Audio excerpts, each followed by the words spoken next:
Fabrikada tütün sarar, sanki kendi içer gibi. Sararken de hayal kurar, bütün insanlar gibi. Fabrikada tütün sarar, sanki kendi içer gibi. Sararken de hayal kurar, bütün insanlar gibi. Bir evi olsun ister, bir de içmeyen kocası. Tanrı ne verirse geçir gider, yeter ki mutlu yuvası.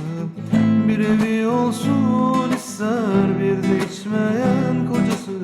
Tanrı ne verirse geçinir gider, yeter ki mutlu olsun yuvası.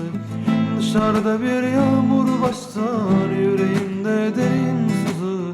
Gözlerinden yaşlar akar, ağlar fabrika kızı. Dışarıda bir yağmur başlar, yüreğinde derin sızı. Gözlerinden yaşlar akar,